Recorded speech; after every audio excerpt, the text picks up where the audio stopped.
Hello and welcome to Prairie Pulse. Coming up a little bit later in the show, we'll learn about an old-time printing press from Braddock, North Dakota. But first, joining me now is Pam Sagnes, the Behavioral Health Division Director for the North Dakota Department of Human Services.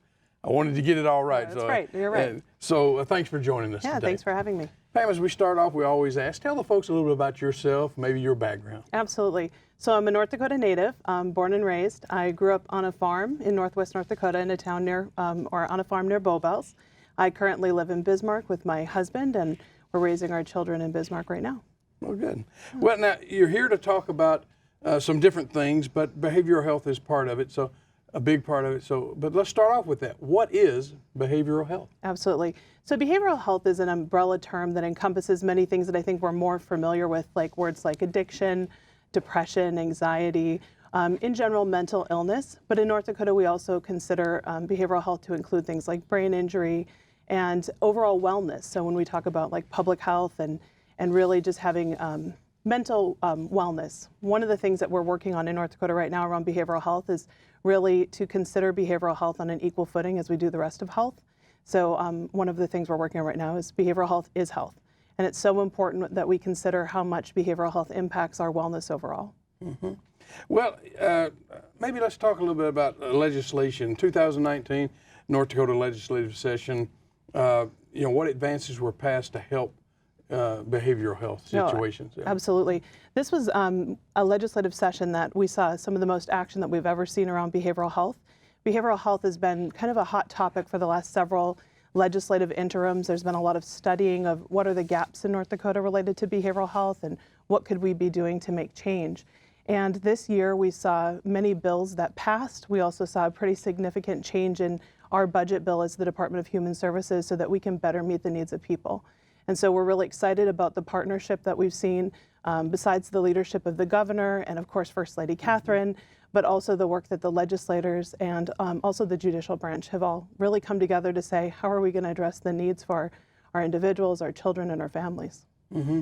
Now, it's been told to me that you've said over the next 12 months are really crucial and sort of the most important changes to the system have ever being made. Can you explain what that means? Oh, absolutely. So the next 12 months really is now kind of the time where we do the work. So there was a lot of strategy that went into the legislative session, talking about things like how do we really address and create services in our rural areas that we don't have? How do we meet the needs of children in our schools that are currently struggling with behavioral health issues? And so many of those things were really addressed during session. Now we really start to do the hard work. So one of the key things we need to do is hear from people. We need to hear from families about what the services are that would make a difference for them every day. We need to hear from providers about what they need in order to expand services into our rural areas. So the next 12 months, we're doing a lot of the things that create the services and address the system. So we're writing administrative rules. And so in order to do that, we want to make sure that before we create things, we've talked to people and really found out what the needs are. So we're hosting public meetings, we're going out and engaging with providers and community groups and individuals and families so that we can do that in a way that's meaningful. The next 12 months, all of those things will be developed that will lead the path to the future of what our behavioral health system looks like. Okay. And with that, can you talk some about integrating behavioral health and the schools and what that means? Yeah. Probably that's one of the things that most recently has really been a focus in the state is that we have a lot of needs within our schools relating to behavioral health, and whether that's mental health or addiction. And one of the things I hear almost every single day from a school or someone working in the education system is we're really struggling. And this issue really came to my attention, not just in a professional way, but also in a personal way. I'm a parent I had a situation where I got a call from the school from an emotional disturbance specialist. And I didn't know what that was. And I'm the director of the behavioral health division. How do I not know what an emotional disturbance specialist is? But I didn't. And I think it really highlighted for me personally how our systems don't talk. There's this entirely different system in the school system where you have emotional disturbance specialists and IEPs or 504s and all of these terms that didn't mean anything to those of us in behavioral health.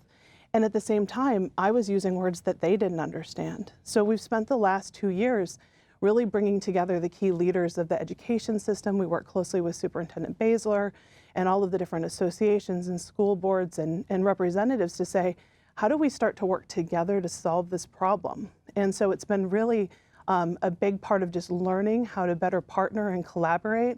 And in that, we've recognized that there's things we can do. And a lot of it isn't about adding resource or adding dollars. It's about how do we recognize the skills that we bring to the table in order to make change. And one of the key examples of that is in our current system, there's lots of times we take more of a punitive approach, or we kind of look at following rules instead of necessarily thinking about the things every day that our kids and our families are dealing with. And so one thing that we're working on is a pilot with Simley Middle School out of Bismarck. And one of the things that they're working on is changing the culture. So when a kid is late for school, do we say, where have you been? Or do we say, are you okay? And so changing that culture and really getting to the point where we start asking those situations and find out what's going on for families, and then how do we address those needs, those are going to be the pivotal things that we need to do over the next few months to really develop a system that meets need. Because if you have a service but you can't get to it, it's not going to be a meaningful service for that family. Okay.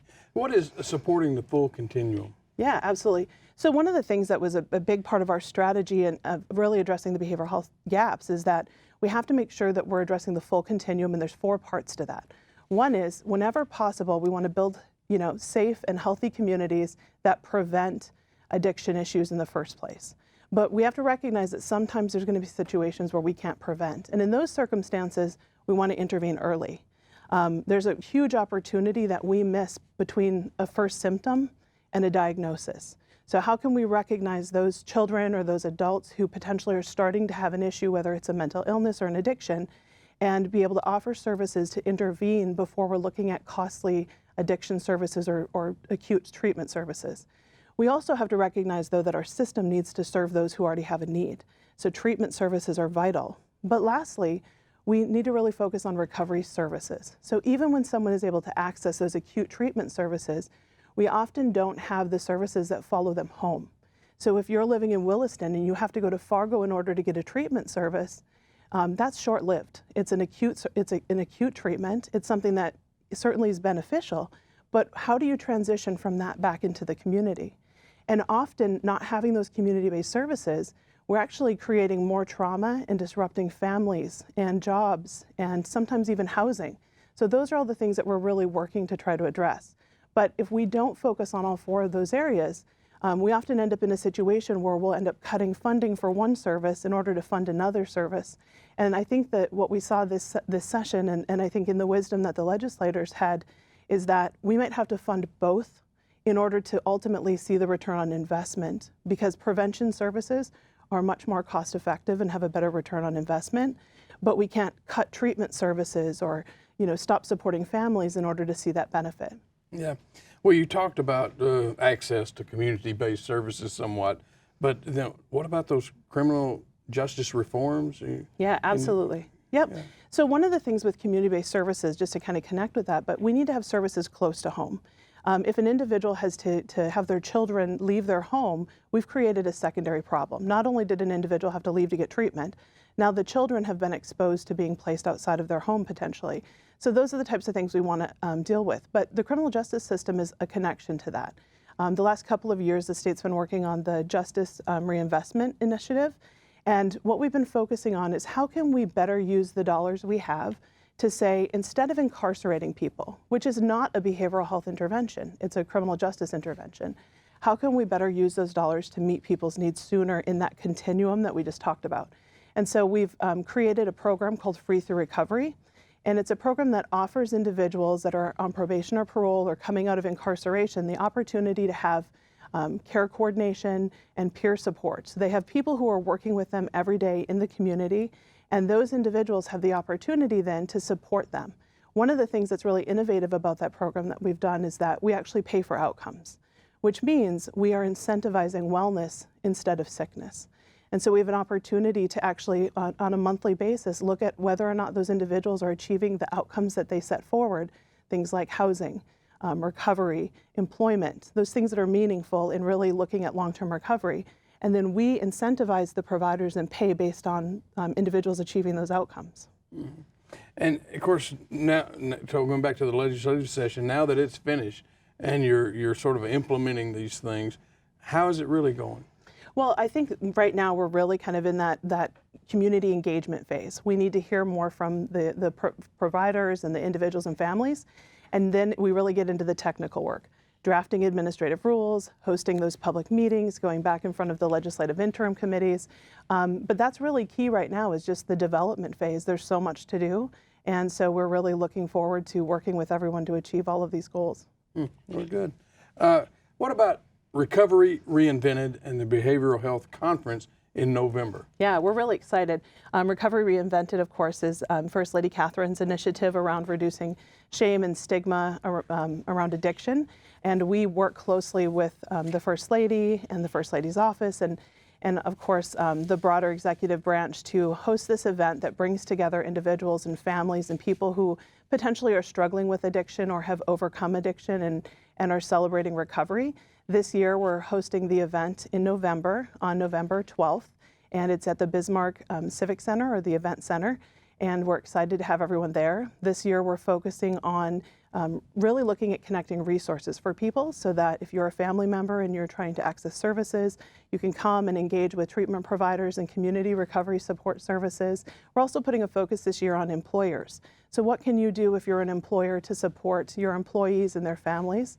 And we're also excited to have the Behavioral Health Conference, which follows the 3 days after Recovery Reinvented. And that is an organization where we pull together clinicians and people working in the behavioral health field. We usually have more than 500 participants in that event.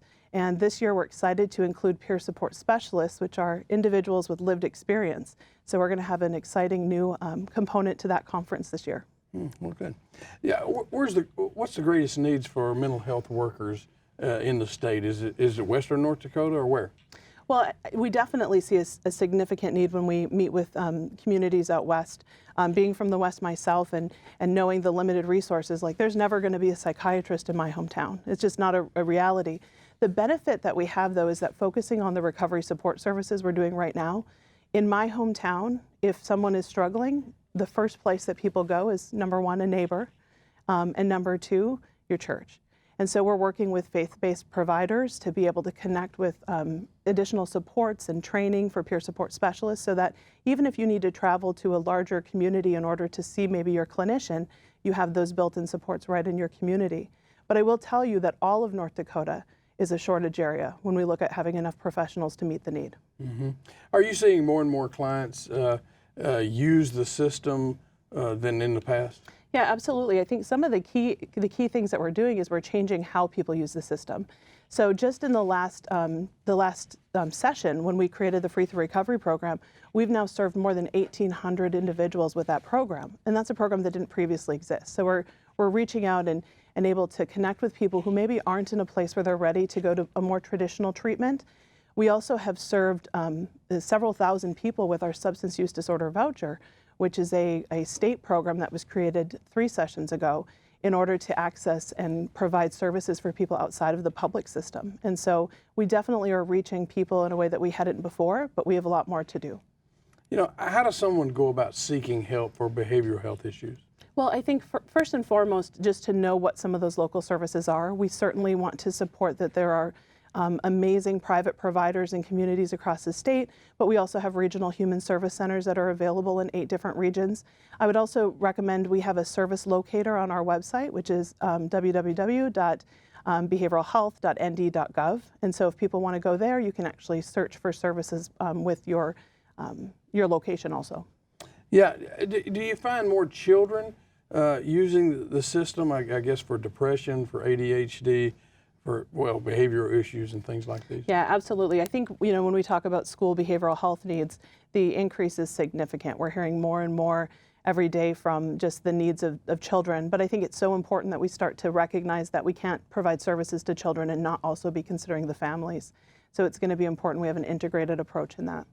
Yeah.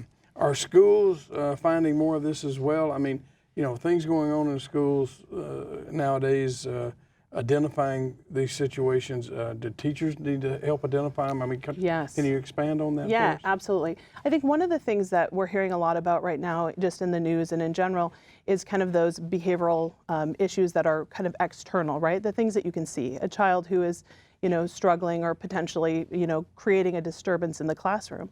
But one of the things we're not addressing sometimes is the silent symptoms. When we look at the kid who is potentially in school and that's their safe place, because at home they're, dealing with abuse. The other thing is that we have children who are suffering silently and they're not, having those external behaviors. So one of the things that we're working on right now with schools is how do they start to identify those internal things?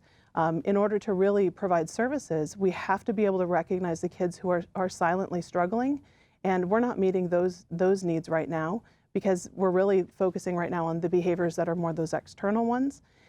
But in general, schools also have to be able to recognize those symptoms in the classroom, but know where to go. One of the new initiatives that passed this session, there was a bill brought forward by Senator Judy Lee to create a behavioral health resource coordinator in every school. And so we now have an opportunity to get information to every school in the state to say, here's how you connect to services or resources. And so we're really just starting that communication channel, which hopefully will build to a broader and more comprehensive system. One of the things we struggle with children is that we don't have an early intervention system that's like a comprehensive system of care. So if you're a parent of a 10-year-old and it's 10 o'clock at night on a Thursday, and you don't know what to do with your child, you don't have a lot of options. And those options often lead down the wrong path. You can tell on your child and call the police. You can, potentially tell on yourself and end up in the Child Protective Services world. But what can you do if you want to proactively seek services? So that's part of what we're working on, and that was all part of the bill draft. Yeah, we've heard about the opioid crisis for the last few years. Does that contribute to any of this at all, or what's going on in that arena? Yeah, absolutely. North Dakota has certainly had a focus on addressing the opioid crisis. We've implemented a lot of new programs. We've handed out thousands of doses of Narcan or naloxone in order to save lives. And we can report that for the first time, the last year, we had a reduction in the number of lives lost. So although that's a success, any life lost is too many. I also just want to mention that, opioids are not our primary substance. We still lose more people in North Dakota to alcohol than we do to opioids. Mm-hmm. How many employees do you have in your division? Well, the department overall has approximately 2,200. We're a pretty small division of that. We're about 40 individuals who provide behavioral health program and policy. We work systemically in developing public policy. But then there's the larger group, which is the Field Services Division, that also provides services to individuals from the state hospital to the human service centers and some of those community-based services. Yeah. So what are your goals, I guess, with these new initiatives, and what more needs to be done in the next session? Well, I really feel like we're heading into a session where we need to be watching and learning. Before we do a lot of additional changes, I think we need to give time for programs to be implemented. We need to be able to see if those services are having an impact, and ultimately if those services are making a difference. So I think we're heading into a session where we're going to be doing a lot of reporting, monitoring, looking at data, making sure that the things that we invested in this last session are the things that are producing the outcomes we're looking for. Yeah. So if people want more information, where's a good place for them to go? What can they do? Yeah, I would say there's two web locations. One is the website I mentioned earlier, www.nd.gov, and that's the behavioral health, so behavioralhealth.nd.gov. And the second one would be to go to recoveryreinvented.com. And Recovery Reinvented has all of the resources that are available and connects also to our global website. Okay, Pam, thanks for joining us today. Yes, thank you. Stay tuned for more.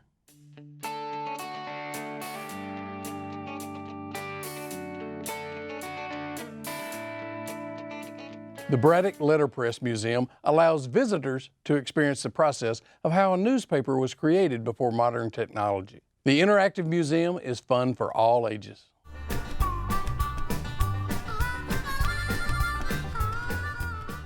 We're at the Braddock News Letterpress Museum on the South Central Threshing Association grounds at Braddock, North Dakota. What's special is that it's a collection of letterpress equipment, antique equipment. Our oldest is about 1875, and we go up to about 1950. 1952 was the 500th anniversary of printing. Letterpress basically means using movable type or individual letters made from steel or wood or lead and printing a page or a news story with movable type. And until about 1960, the process was pretty much what Gutenberg used, in that you had movable type or pieces of type and you were using a machine to press it against a sheet of paper to produce something. We have about everything that a small print shop would have had between 1885 and 1960 or later. It's unique to have the full range of equipment still in operating condition. Kids are fascinated by the moving parts of the presses that we let them run. And they like to turn the wheel, and they like to see how it works, and they like to see the ink go on, and then they're very excited when they have printed something. And usually during the threshing show, we kind of become the unofficial babysitters, because kids from about 5, 6 to 11 kind of hang out here. And then depending on their level of enthusiasm, some of them leave with a big stack of things, but they get to print a picture of an engraving of Abraham Lincoln and a sailboat and a bunch of other graphics that we have. We have a form that certifies them as a printer's apprentice. Printer's apprentice is called the printer's devil. And so we tease them about being printer's devils, but they get to print a card that they can put their name on that certifies them. Of the presses, there's kind of 3 categories that we have. Platen presses have a bed on them where you put the type or the form, and then they press paper against the platen. And they're hand-fed presses. And then we have 3-cylinder presses, and these were used to print weekly newspapers many years ago. They go back to the 1890s. The third kind of press is an automatic press, and we have some Kluges, which are platen presses, but they're automated. So they use a vacuum system to feed the paper into the press and to take it out. And then we have typesetting equipment, and it sets type in lead. And so until the 60s, news stories in a weekly newspaper and some dailies would have been done with a linotype. Each letter has a brass mold which is stored in the magazine of the linotype, and as you press a key, the letters are released mechanically, and they assemble into a line, and then you cast a line of type in lead. And now we're going to cast the line. I've assembled it so it would be like one line of a news story, and I'm going to send it up. It's going to go over, it's going to come down, and when this elevator comes down, a plunger will force 500-degree lead into the mold to cast the line.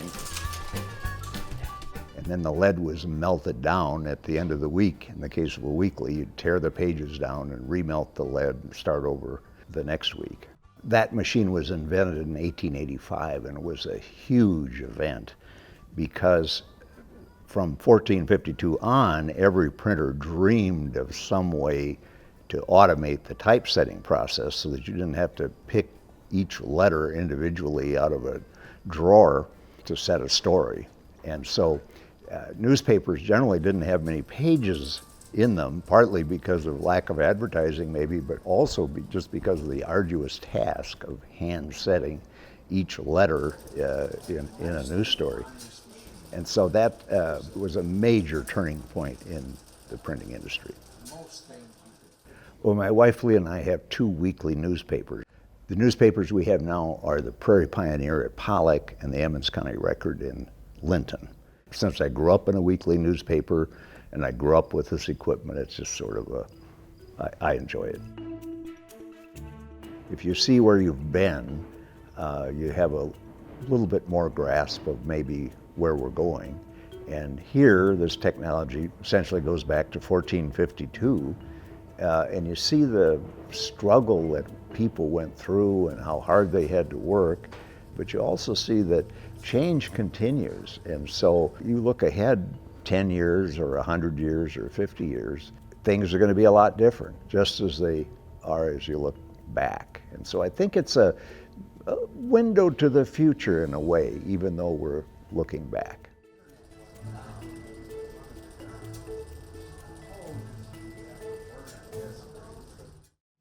Well, that's all we have on Prairie Pulse this week. And as always, thanks for watching.